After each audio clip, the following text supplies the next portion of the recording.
Hormones, hormones, hormones here and there. Hormones, hormones, hormones, hormones, hormones everywhere. Well, there are thyroid hormones for metabolic rate and gonadotropins to help women or females ovulate. There's hormones in the kidney and hormones in the brain. Hormones help us sleep at night and help us stand the pain.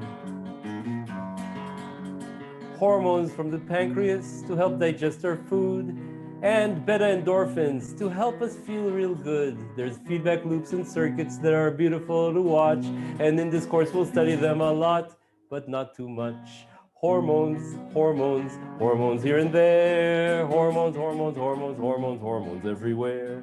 Hormones, hormones, hormones, hormones, hormones everywhere. Hi, welcome. Let's take a nice deep sigh of relief. We're here. We have hormones. We're breathing. We're alive. Our hormones are taking care of our homeostasis. We can relax. We're at lecture 5, and this lecture will go one step deeper into the beta cell insulin glucose circuit. And after this lecture, we'll leave that circuit and go on to the human stress response that has to do with our ability to stand stress, and also with mood disorders like bipolar disorder and depression. And that'll all be next week, where we get into a completely different story. This week, I wanted to use the beta cell system, which we worked so hard to understand, in order to ask a question that really fascinates me, is what happens in the transition between being healthy to being sick? How does that work? Transition between health and disease. And in particular, what is this mysterious region between health and disease?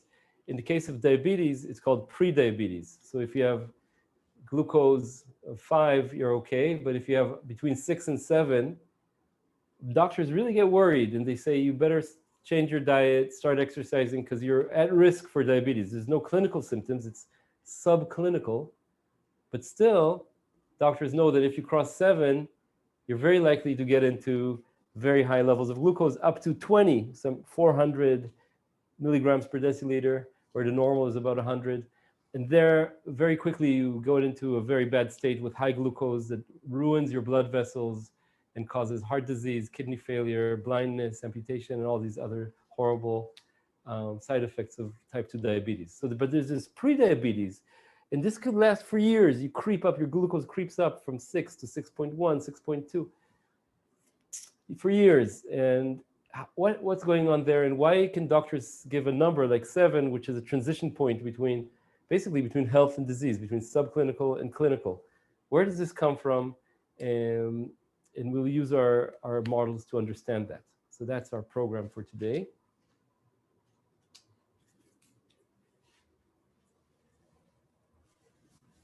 The jump from health to disease.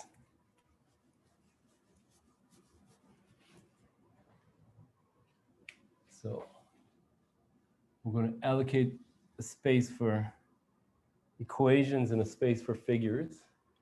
And I want to start with our goal in this lecture is to understand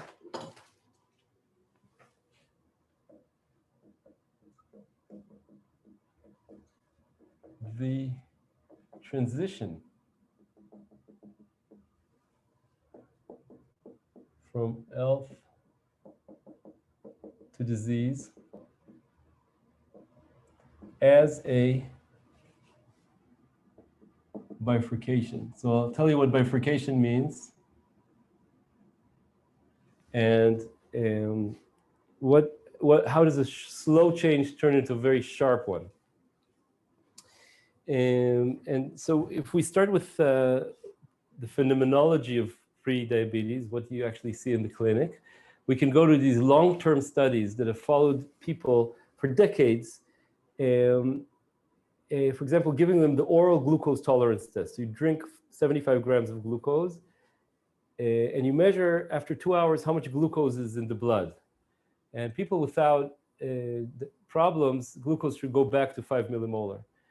But if glucose at 2 hours is above a threshold, let's say 140 milligrams per deciliter, that is a sign of diabetes.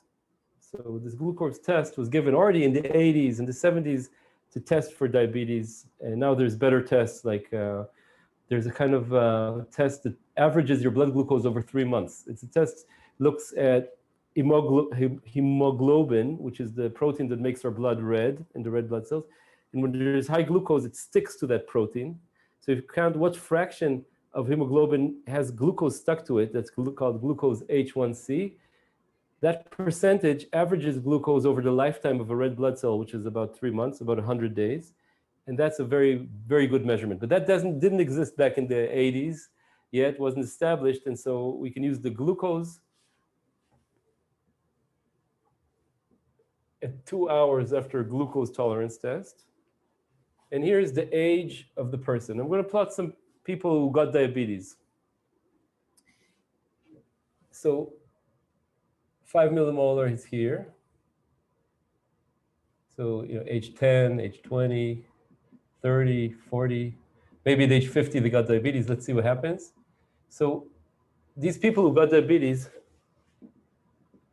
their glucose started rising kind of linearly with time, creeping up, 5 to 6 to 7. And when they cross 7,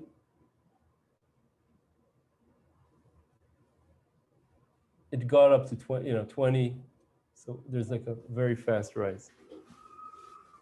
Yeah. So for people who don't get diabetes, stay at 5, healthy people. But people who get diabetes, now you can look back before they actually were sick. You can see that glucose was rising slowly, got into this range between 6 and 7, this range here called pre-diabetes. That's just a medical definition. And then above the threshold for diabetes. Yeah.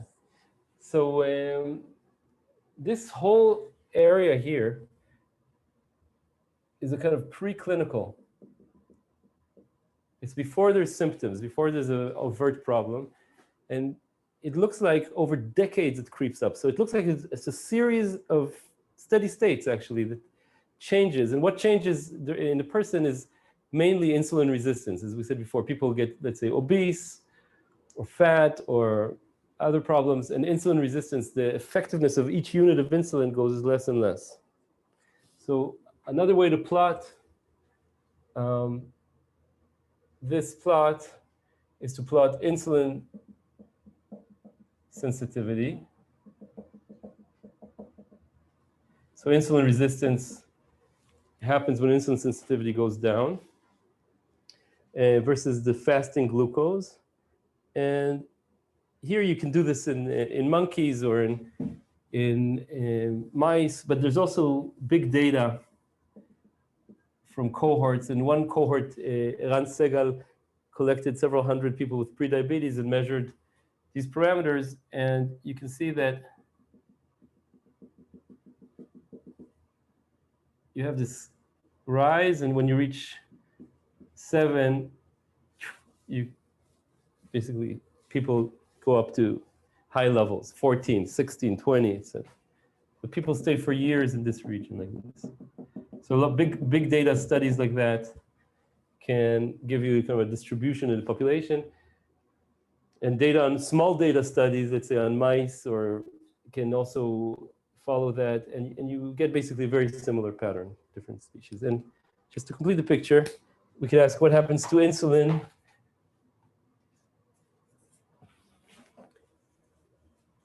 what happens to insulin? So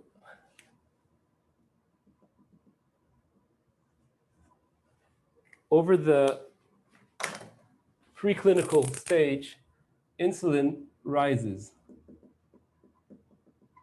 And beta cell function also rises. So beta cells rise to try to compensate for insulin resistance.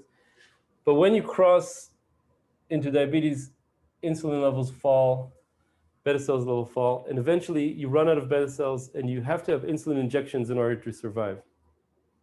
It's called end-stage type 2 diabetes. So we have this rising and falling kind of pattern of the insulin and the beta cells. Beta cells try to compensate, and then they fail. So that's the picture we have from the clinic for pre-diabetes. So for decades, you don't know you have a problem. If you measure insulin, you can see it's kind of creeping up. And so at some point, so you have normal glucose, but insulin is going up. Then you have pre-diabetes glucose, insulin is still going up. And then you have diabetes glucose, insulin is going down. And glucose going up, insulin going up. So this is the phenomenon we want to understand. Now, I want you to answer me a question by chat. And I'm not going to continue until there's a question. I see there's already something here. So we're all on the same. I might have missed something, but what units is the glucose measured in? Because normally glucose level around 70 to 100, aren't they? So the units, glucose units, there's two kinds of units in the world.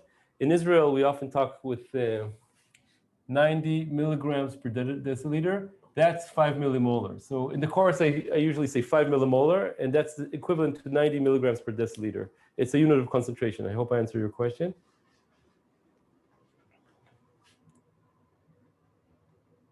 Yeah, this is millimolar, which is, a molar is Avogadro's number of molecules in a liter.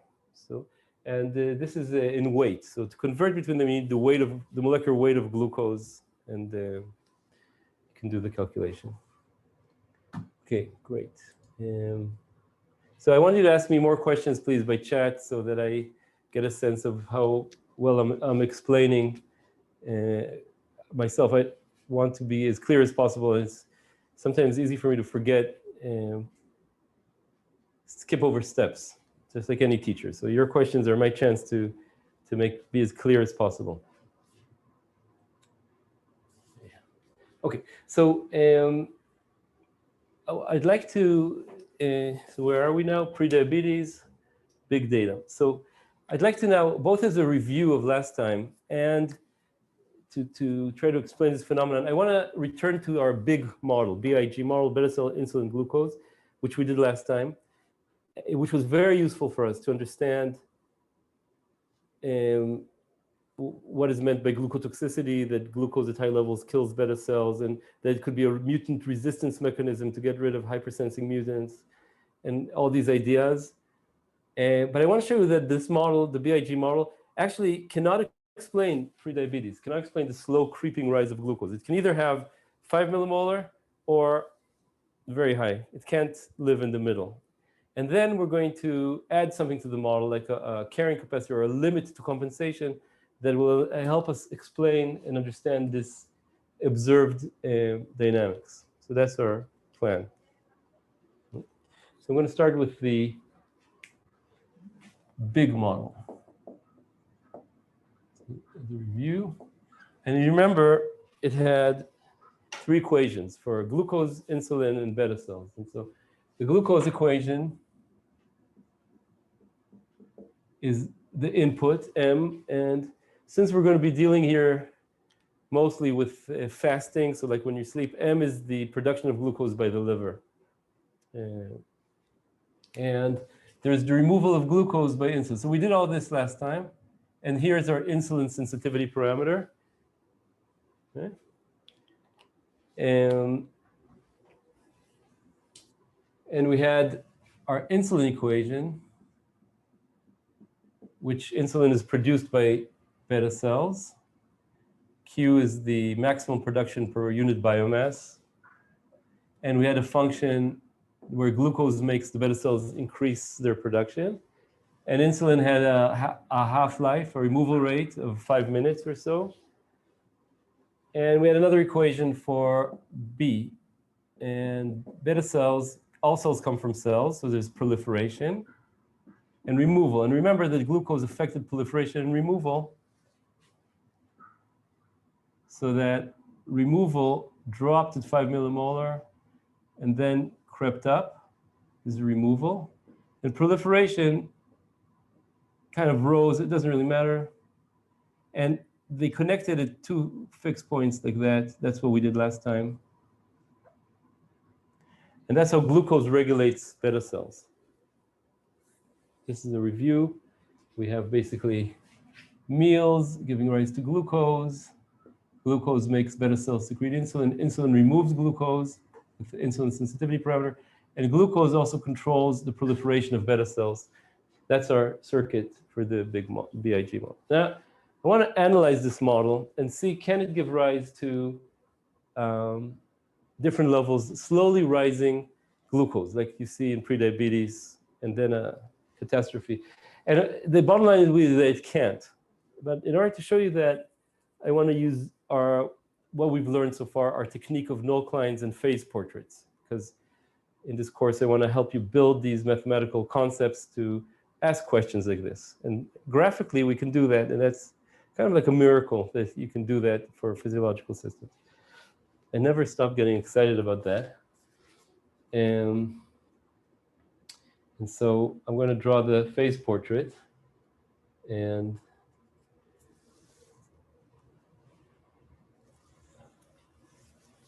to do that, I need more space. So I'm going to copy this.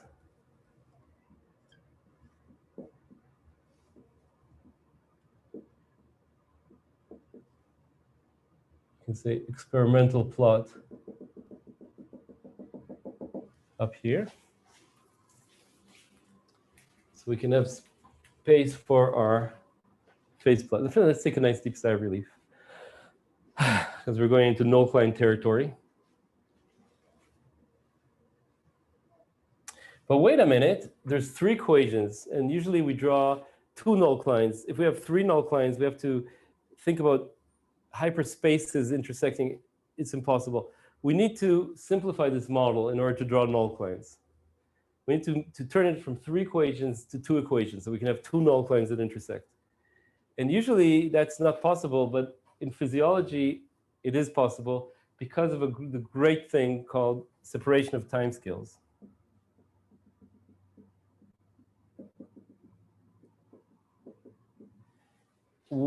Each equation here has a different time scale. Insulin reaches its steady states in 5 minutes. That's its half-life. So if you change beta cells in glucose, it'll take 5 minutes to reach steady state. Glucose takes about an hour. That's the glucose tolerance test, for example.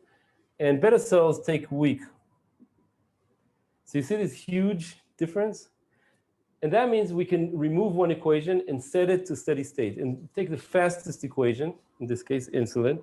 And then what we're going to say is that given beta cells and glucose, we're just going to let insulin, if you change them, insulin in 5 minutes will reach its new steady state.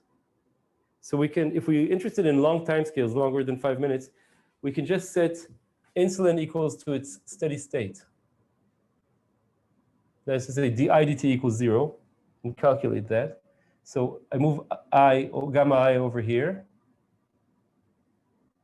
and I divide by gamma, and I get that insulin steady state is this QB f of g divided by gamma. And now I can take insulin steady state and plug it into here, the only place it appears. And I'm going to do that. Okay, I'm going to do that now.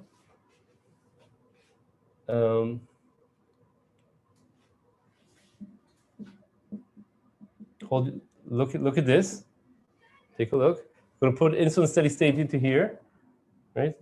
Insulin is going to be, and I get S times this thing, QB over gamma, f of g times g. That's great. So we have now eliminated the I, and we have the BG model. The BG model.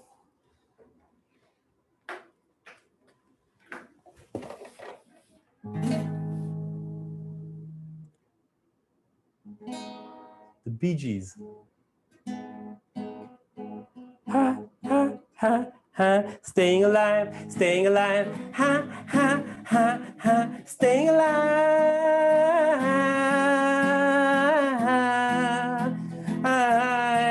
yeah. Well, you can tell by the way that I use my walk that I'm a hormone man, no time to tell. The BG model. where we just put insulin steady state instead of insulin, and we have equation for beta cells and equation for glucose. Two equations. Now I'm gonna for our next, since we're going to talk about diseases that reach very high levels of glucose without insulin, I'm going to add something else to this model just to make it physiological. So suppose I have no insulin. Insulin is 0. If I just had production, glucose would go to infinity. But in reality, it only goes to about 20 millimolar. Why? Because what happens when you get diabetes? It's diabetes, sweet urine diabetes. You have people with diabetes have so much glucose, they drink a lot, that's called polydipsia, and they urinate a lot, that's called polyuria. Those are 2 of the 4 signs for diabetes. To try to clear glucose through the urine and through the sweat. So we're going to add here an insulin-independent removal rate of glucose. So even if there's no insulin, if there's no beta cells, let's say, you lost all your beta cells, like in type 1 diabetes, the body kills all the beta cells, there's still insulin-independent removal through the urine, etc. So I'm going to add that to the BG model. Any questions? See in the chat. This is your chance to ask questions. Especially since I mentioned the word urine, maybe that evokes some questions. I don't know. Type in. And about all this trick of removing one equation by setting it to steady state.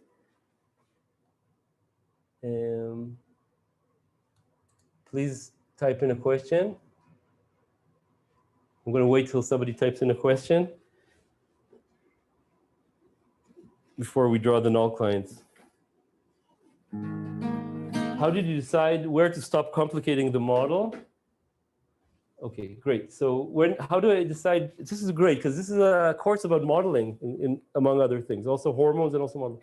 How do you decide when to stop complicating the model? That's a beautiful question. And the answer is that there's 2 ways to approach modeling. One is to write down everything we know from the biology, and that can end up with models with hundreds of equations or dozens of equations, and usually they're very difficult to understand, and the parameters are not well known. The other approach, which I favor, is to use the simplest possible model with the least number of equations, and then the question has to do with what's the biological question you're asking. So if you want to ask about health, you don't need this term, you can ignore it because the removal by urine is really negligible compared to removal by insulin. But if you want to talk about diseases, then it becomes important because you have a situation with no beta cells, and then if you don't have this term, glucose goes to infinity. So I go from the simplest model, and then I see something that doesn't work, let's say glucose goes to infinity, and I need to correct it in the simplest possible way. So this is an art, in fact, and it's something I'd like to convey in this course, at least so you get a taste. I hope I answer your questions. So you can see there's a hierarchy of models from more simple and easy to understand to more complex and realistic. And we want to be like in the right place on this hierarchy where we take into account the question we want to answer and also the amount of data we have. Sometimes we don't have enough information, and then again, we have to make the model simple to fit the amount of information we have. And another question is insulin removal from first G unit. Doron, I don't understand the question. If you could clarify. The insulin removal. Insulin removal from first G unit. Insulin removal. This is gamma. This is the insulin removal rate. Gamma is approximately 1/5 minutes. It's the insulin removal rate. Like urine, it also depends on how much someone drinks, etc. You mean the model, right? The more you drink, the simpler your model gets. That's what you mean? I can relate to that. All right. So now we have 2 equations, and we can write down the null clients. So what are null clients? The first null client has to do with glucose. So in this null client, the trick is so we have B and G, right? We have 2 variables here in the BG model, right? So staying alive in the BG model. So we set B, and we ask, how does G reach, what is the steady state level of G? That's the first one. Of course, the more B, so B and G will be our BG model. And now the more B we have, it's basically the more insulin we have and the less glucose. So this will be something like this. And just to calculate it, I set dg dt to 0 because we want the steady state of g at a given level of b. And I get that m minus alpha g, I move all this thing over here. So I have m minus alpha g,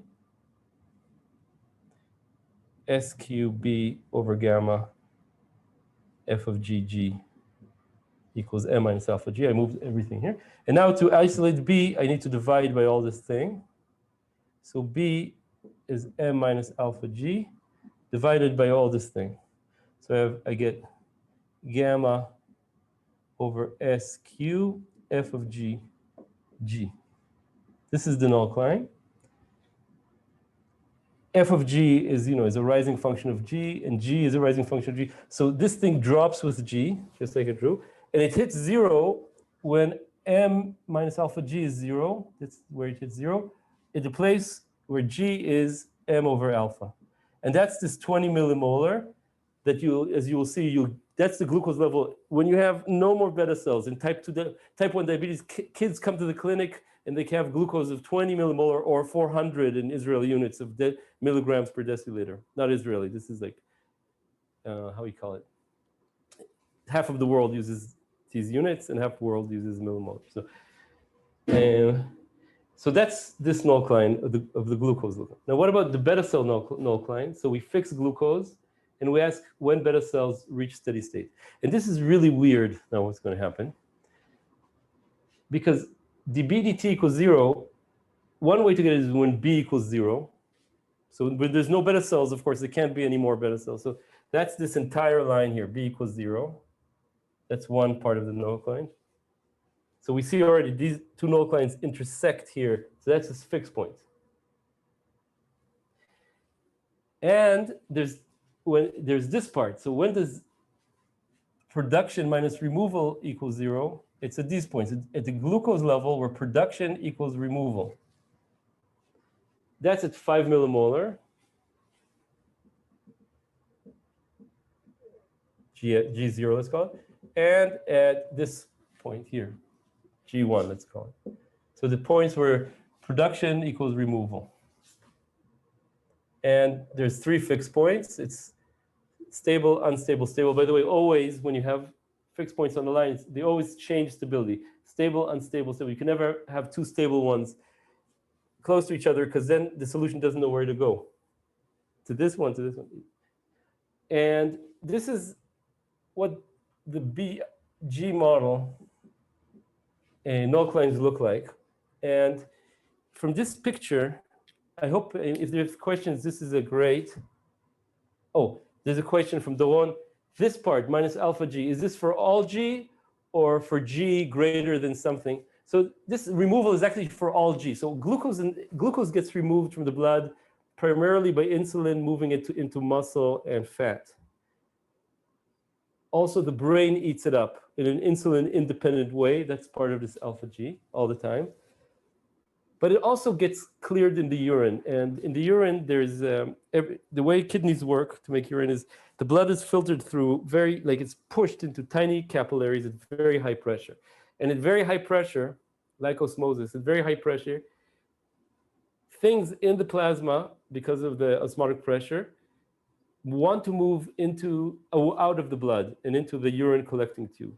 So this is the way it works. And then precious things like glucose are actually moved back into the body by special pumps. So they reclaim a lot of good things. And so the urine only remains with waste products. That's the way kidneys work to make urine. It's actually amazing. And also they use up a lot of our energy, and it's a reduction in kidney filtration rate is one of them. Is a major way that people get sick and die. It's lung failure, brain failure, kidney failure is the main ones, heart failure. So this term is always working, but it's usually negligible compared to the insulin term. It only becomes important when beta cells are lost, as happens in end-stage disease. Do you observe noise-driven bifurcation? So this question anticipates the future, so I'm going to leave it right now but thanks. We'll keep that question in mind. Okay, so can this model give us slow changes in glucose from observed? So like many steady states. Can this model give it to us? Let's analyze what happens when there's a change in insulin sensitivity. In other words, what happens when there's insulin resistance? So what happens when there is insulin resistance? S appears here. S goes down in insulin resistance. If S goes down, B goes up because S here is in the denominator. In other words, in this null line,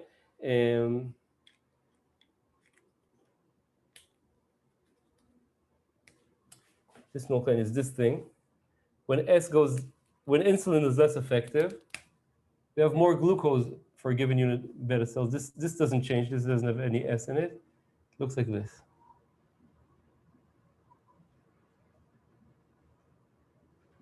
Insulin resistance. So for a given level of B, we have more glucose because insulin is less effective. The steady state is still 5 millimolar. Insulin resistance in this model would stay at 5 millimolar forever. It will never rise. Why? Why is that? Let's see what happens to the dynamics. We started here, and let's say there's a sudden change to this insulin resistance. Glucose moves much faster than beta cells, we said. It takes it hours, etc. So glucose moves here, and then crawls up here as beta cells divide over weeks, to reach 5 millimolar. So if we have insulin resistance, over weeks, we compensate. Glucose goes back to 5 millimolar. Beta cells rise. Or if I go and draw it here, if insulin sensitivity drops, beta cells rise over weeks, and glucose, which initially rises and then drops back to baseline. So we get compensation. We get full compensation in this model. And no matter how much insulin resistance we have, this line goes up as far as we want. We always have 5 millimolar. Is there any way to reach the high glucose? So the only way to reach high glucose here, I mean, I can reduce insulin sensitivity, like start exercising or something. Still, fixed point moves here. The only way is if I destroy beta cells. Let's say I cut off a piece of the pancreas. So suppose let's cut off let's cut off like a large chunk of the pancreas. Get here. Oh. I want to do it starting from the normal situation. If I cut off a little bit of the pancreas and I get to here, I fly here and I move back. But if I cut below this level of the unstable fixed point, I move to here. Sorry, I move to here and go down. I always move to this level. So, and in fact, you can cut 85% of the pancreas and stay okay. So organs like the pancreas have a huge spare capacity, you can say. You can cut 85% of the pancreas. You can, of course, donate a kidney. You can lose half your kidney. In fact, you can lose 90% of your kidneys and still be okay. Okay, I mean, if you're very stressed or you have a disease, it'll show up, but you can function. Liver, 2/3 of your liver. So this is what's called spare capacity. Organs have great spare capacity. They have dynamic compensation. And the BG model explains that beta cell mass grows to compensate for changes. Take a nice deep sigh of relief. And so we can explain many things with this model, but we can't explain prediabetes because you either at 5 millimolar, or let's say you lose all the beta cells, you jump to 20 millimolar, and you're never at 6, 7, 8 for years. You can stay there for a few weeks, but not for years. So what's going on?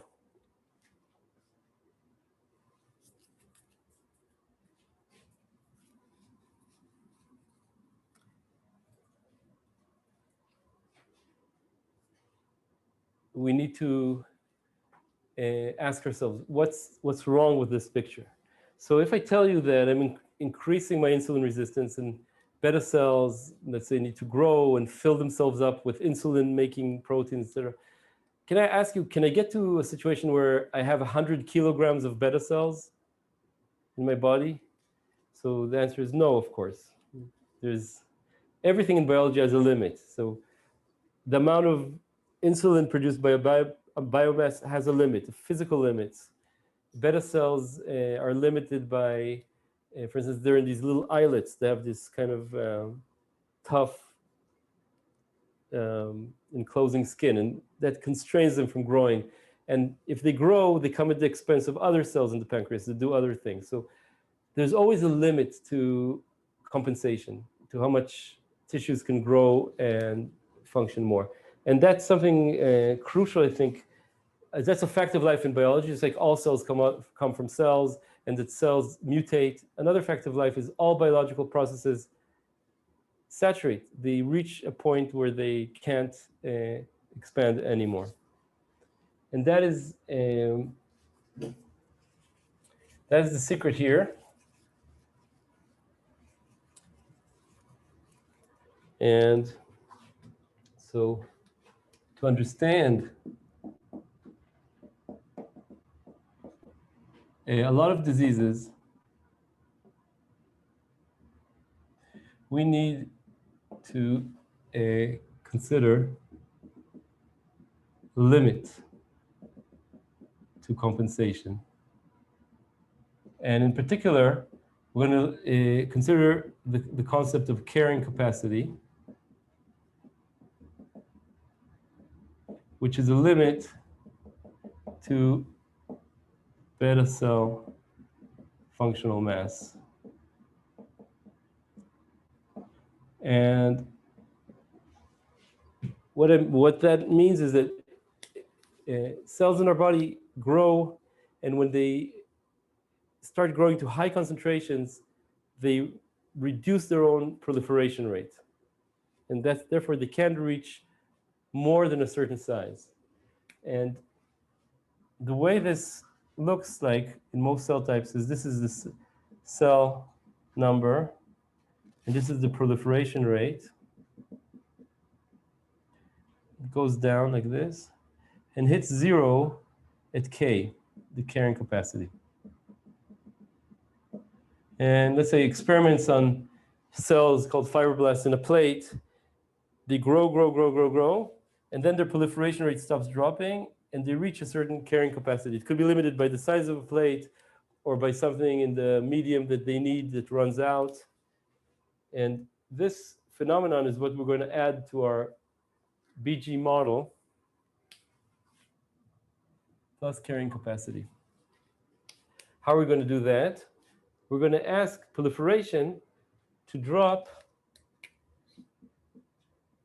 with the amount of beta cells, like this.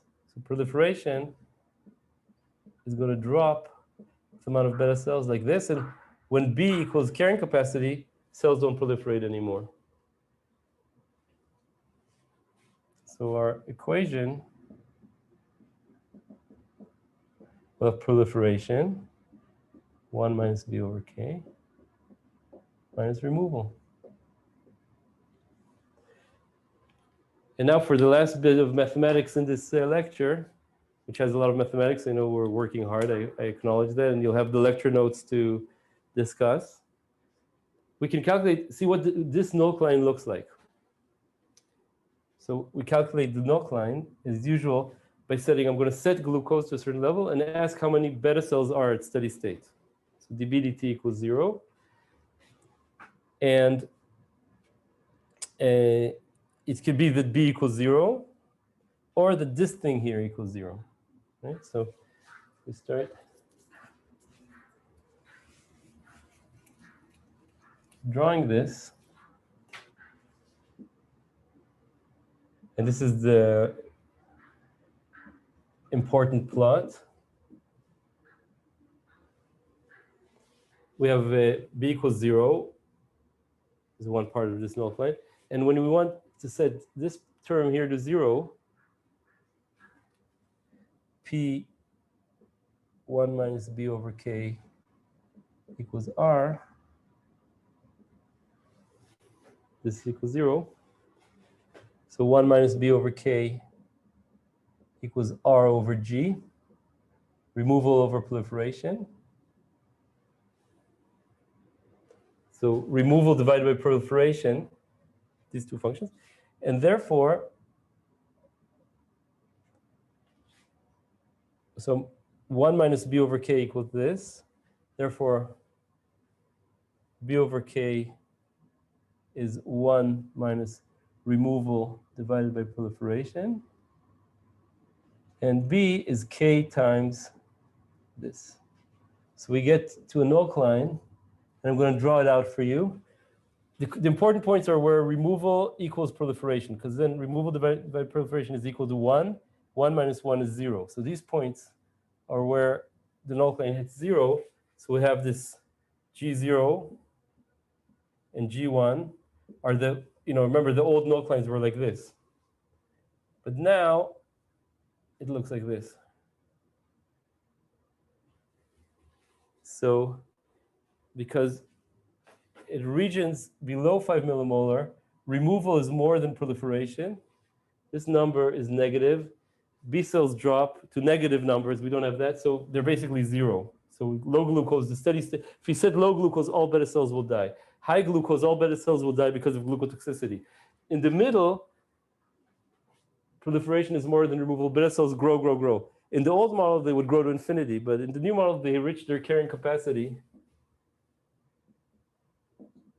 They come close. So if I change glucose, the number of beta cells rises and then drops. And that's very important to understand what happens in prediabetes. So carrying capacity gives us suddenly an alkaline that rises and then drops. This rise is glucose making beta cells divide, and this is glucotoxicity. And here, all the beta cells have died at high glucose. So that's one alkaline, and the other alkaline is the same. There's no carrying capacity, so we can draw the other alkaline as before. The other alkaline for glucose hit it at m over alpha, and it looked like this. So this is our new situation. We have 3 crossing points at around 5 millimolar and around 20 millimolar. So normal situation, we're at around 5 millimolar. And now let's see what happens when there's insulin resistance. So I'm going to make some insulin resistance. Insulin resistance shifts the curve to here.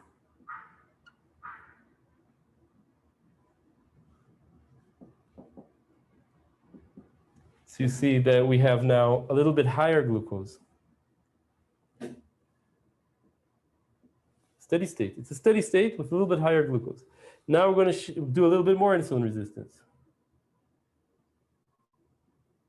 Notice how the unstable fixed point is also creeping up and coming closer to the stable fixed point. Now we're here.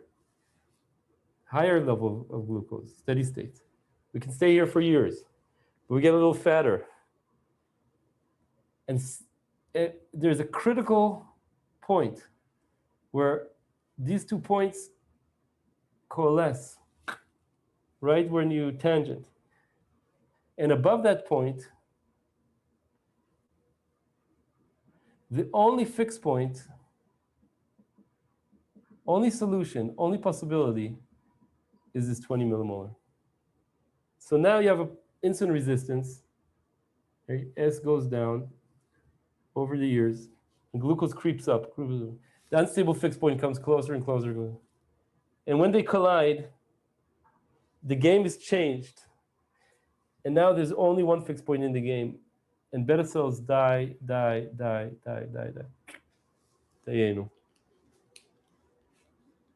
So carrying capacity helps us explain. So beta cells, basically what they're trying to do, they grow, and they're able to keep it together.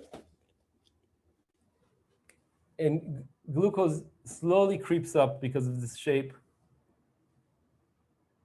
But there's a point, let's say around 7 millimolar,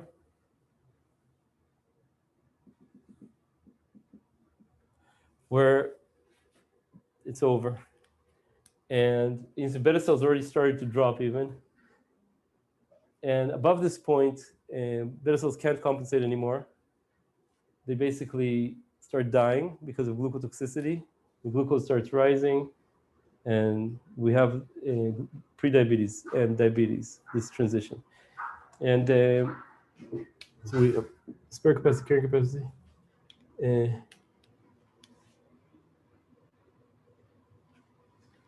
So the question is, this equation is only makes sense if beta cells are less than carrying capacity. If there are more than carrying capacity, this number becomes negative, and then we have a negative growth rate. And basically, it says that above carrying capacity, beta cells are minus times themselves, and they basically exponentially collapse. So that's what happens if B is larger than K. Is there a known medical state for people in the half stable point? That's a really nice question. What happens here in this half stable point? It's a very interesting point because it's a point where it's stable in one direction. So some trajectories enter it, but if you just move a little bit, it creeps down the other way. So it's kind of, it's really half stable. And I think it's very difficult to do experiments to reach that point because you have to keep insulin resistance exactly at a fixed level. But maybe it's possible. That would be very cool, I think, in a history-dependent kind of a situation. Can you save someone's B cells by lowering G at the pre-diabetic condition? So the question is, can you save someone's B cells by lowering G glucose in pre-diabetes? And exactly, that's exactly what the mantra in medicine is: diabetes easier to prevent than to cure. What does that mean? It means that when you're in the pre-diabetes state here, and you start, for instance, exercising and eating healthy food, you lower your insulin resistance, and you can save your beta cells. Beta cells are still alive. They're still in the dynamic made and removed. And you can dial it back to, you can save your beta cells. And that's, you change your lifestyle, or even you start taking medication. Let's talk about drugs, all right? Let's talk a little bit about drugs. What do drugs do? So when you have prediabetes, doctors give you drugs. One big drug is metformin, which inhibits liver production of glucose, among many other things, and also helps increase insulin sensitivity or decrease insulin resistance. So that's great, right? This metformin basically pushes the null-cline back. Metformin. So that's, you take that and it helps you save your beta cells. We can say it like that. And the other drug that were actually only approved this year in Israel is a drug that works on alpha. This is an inhibitor of the pump in the kidney that returns glucose from the urine back into the kidney. So there's, normally the body isn't used to diabetes. It wants to save all the glucose from the urine back into the blood, right? There's a pump, and this inhibitor of that pump lets the glucose stay in the urine and not go back. So that actually increases, what does it do to the removal rate? It inhibits the return of glucose. So it increases the removal rate of glucose. This other drug family. And what does that do? It increases alpha, so it moves this point here. So it's also pushing the null-cline, see? So there's two ways, two major drug families, including to exercise and nutrition, to deal with prediabetes. Once you've crossed over to diabetes, you can still save things if you act fast enough, but if you wait till the beta cells are gone, you can't revive the beta cells. And that's a different situation. I hope I explained myself here. This really interesting interplay between understanding the physiology, understanding what the drug targets are, and understanding the dynamical nature of the disease, the reversible part and the irreversible part. Thanks for the question very much.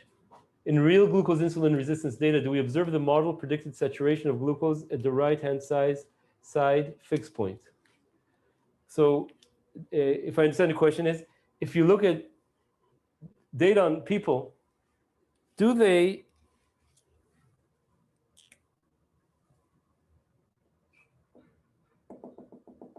when they have diabetes hit this 20, right? If I understand correctly. So you can see that in data. This 20 number, 20 to 25 is a range you can say at the high end of diabetes patients. And if they get insulin injections, something like that, it can go down. But in general, that's the number you see. So I wouldn't say it could be varying more between people than the 5 millimolar. It's not like a homeostatic fixed point evolution worked on so hard to keep, like 5 millimolar, which evolution worked on very hard because below 3 you faint and above 7 you get type 2 diabetes. So it's like, but you see, yeah, you do see that number in real data. Okay, so this fantastic question. So don't hesitate if you have a question. It helps me a lot to explain myself better. And now I just want to say that in mathematics, we call a phenomenon like that where two fixed points collide and disappear. Two fixed points collide and vanish. That's one example of what we call bifurcation. Bifurcation is a kind of qualitative change in the system, from health to disease. It's a change in the number of fixed points and the stability of fixed points. So when we change a parameter like insulin sensitivity, we have 3 fixed points all the time. 3, 3, 3, 3, 3, 3, only 1. That's a bifurcation. We go from 3 fixed points to 1. And that is a dramatic event. And this plot here, which is a data plot, is actually a data plot of a bifurcation. And I just want to conclude the last figure in this lecture, I think, will be what we're going to do is do what's called the bifurcation plot. And that's, so we know a phase portrait with null lines, etc. And bifurcation plot is a way to summarize a lot of these, all this picture with different values of the parameter. So in the bifurcation plot, we put a parameter like insulin sensitivity. So insulin resistance is low insulin sensitivity. And on the y-axis, we plot the glucose level of the fixed points. So there's the 5 millimolar fixed point. This 5 millimolar fixed point. So in the healthy state, where there's high insulin sensitivity, we have this fixed point. We have an unstable fixed point. And we have the 20 millimolar fixed point. So I plot here stable, unstable, stable. Now, as I change the null line, as I reduce S, the 5 millimolar fixed point slightly grows. And the unstable fixed point slightly, the glucose level of it goes down until they collide. And when they collide, the only fixed point in town is this one. That's a bifurcation plot. It's in one plot. I'm plotting the information, what happens to the fixed point when I change a parameter like S. And this real world data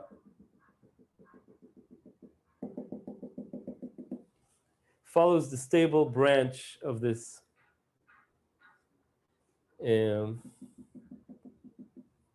bifurcation plot. So this is this point here at 7 millimolar. This point here. If I'm getting more and more fat, obese, insulin resistance going down, at this point I jump here because that's the only fixed point in town. And that can explain how come in medicine, in the field of diabetes, we can actually have numbers. We have a blood test and we have numbers like 7 millimolar, 6.9 millimolar, whatever, that from clinical experience is a good number. Above that, sickness rises and becomes worse. And below that, you still can do something. And that's why these numbers are useful and actionable for doctors. Dynamically, it's a bifurcation of a dynamical system that goes from health to disease. So we understood in this lecture an example of jumping from health to subclinical state, to crossing a bifurcation point to a disease state, which is in fact a recurring motif in different diseases in the body, including, maybe we'll see, in psychiatric conditions like depression, that I hope we'll get to in the next part of the course, where we talk about the human stress axis. Can you explain more about what influenced the insulin sensitivity parameter? With pleasure. Insulin sensitivity. So exercise makes it go up. So it's against diabetes. Why? It makes insulin more effective in moving glucose to the muscles, and when we exercise, we want that. Inflammation makes it go down. When we have inflammation, we want glucose in the blood for the immune system to work. Obesity makes it go down, in part because obesity causes inflammation, and there's also other effects. Pregnancy make it go down because you want glucose to stay in the blood, not go to the muscle and go to the infant. So these are some conditions that affect sensitivity. That's why if you have prediabetes, people say, please eat in a way that, and exercise in a way that maybe makes you less obese. And that should move S back here. Interestingly, if you're up here, you might actually stay up here if you reduce S. You need something else to bring glucose down, like insulin injections or something like that. So, and I hope I answered your question. Can we use the model to assist drug development? I'd imagine there are many ways to manipulate the system, like checking M and alpha. Okay, so this question is, how can you use a model like this to identify targets for drug development? So that's a superb way of thinking, because once we, in our hierarchy of models, have a model that is simple enough to capture the phenomenon of interest, it usually also tells us which parameters are important, like alpha and S, etc. So, for example, we have this parameter gamma. Gamma is insulin half-life. And some people, there's a problem that insulin is broken up by the liver, by the way, too fast. And therefore, again, insulin is made, but it doesn't get a chance to be effective because it gets to the liver, it's degraded. And so high gamma, high destruction of insulin, is like low S. S is up here, gamma is down here. So drugs, for instance, that work on insulin, that give insulin a longer half-life, that's kind of like making insulin more effective per unit. It's kind of like fighting insulin resistance. So that's a target, right? And of course, there's exploration in this direction. What other parameters do we have here? Carrying capacity. If we can increase beta cell carrying capacity, we would go a long way towards fighting diabetes. If we could understand glucotoxicity, if we could reduce glucotoxicity, so if we can change this curve, so it happens in later levels of glucose, if we can only make this thing like that, we could push. So those are targets that are also suggested by the model. And so, as you said, models kind of focus your attention, and sometimes you can even find places people or the community isn't looking very intensively, and that could be a wonderful way to think of a research program, etc. Yeah. So women can get diabetes during pregnancy and remain with it without proper treatment. The question is about what's called gestational diabetes. Indeed, there's a fraction of women get gestational diabetes during pregnancy. Every woman who's been pregnant remembers maybe she had to do a glucose tolerance test by drinking the disgusting glucose because of this risk. So glucose tolerance test is used to diagnose. And indeed, women that have gestational diabetes, often it goes away after pregnancy, but sometimes it doesn't. And also having gestational diabetes increases the chances, or is a risk factor for getting diabetes later in life. So what happens is after birth, it could be that we went like this, from here to here during pregnancy. Beta cells start dying, but then we go back to here before they're dead, and you go back to normal after a few weeks. But as you grow older, insulin sensitivity drops, and resistance rises, and you get into diabetes. And by the way, I want to say that not everyone is susceptible to diabetes, and so there's also genetic factors that affect this graph. And women that get prediabetes, it's like maybe, for example, maybe they have glucotoxicity that's very sharp because of genetic reasons, and therefore their bifurcation point is different, and there can be this exposes gestational diabetes can expose a risk factor for later diabetes. So I hope I answered the question. Do high sugar foods enter the equation system? It's not just a question of food intake, it's also an issue of peaks. And so that's correct. So if you look at insulin, glucose during a day, like with a glucometer, see it goes up and up with meals. And it's very important also the fraction of time it spends above a threshold, like 140 milligrams per deciliter, or let's say this number, 7 millimolar. If that time during the day is long, the glucose causes damage over time. And so modern approaches try to guide you to eat foods that don't give you spikes like that. And that's important. In this picture, it's like what's your average glucose over a period. And some foods have they secrete glucose so quickly into the bloodstream that you can get spikes, and other foods are more slow. And so nutrition, and it's also personal. So nutrition is very, very important also in this aspect. Sure. And so it is an issue of peaks. And we're talking here on time scale of weeks, so we average all that out, and glucose average over weeks is the variable we discussed today. Great questions. So to summarize, we asked about the transition from health to disease, and how can a person go through fixed points that can last for years with glucose that's above 5 millimolar, and why is there such a threshold doctors can look at and tell you when you're getting close to a disease state so you can take care of yourself with drugs and changes in lifestyle? How can that happen? And we understood that based on the compensation by beta cell growth in the BIG model, the big model, hits a limit. And that's a biological fact. Every compensation mechanism will hit a limit. And then you get bifurcation where you hit that limit, and then glucose rises, and there's a bifurcation. And when the system is strained enough, it basically, beta cells are lost, and you have diabetes. Beta cells are lost because of glucotoxicity, we said last time, we think is a mutant resistance mechanism. Otherwise, you can't have this system at all. So all these trade-offs together work to give you a physiological system. It's doing its best, but when you take it out of its natural range, you can get a catastrophe. We mathematize that.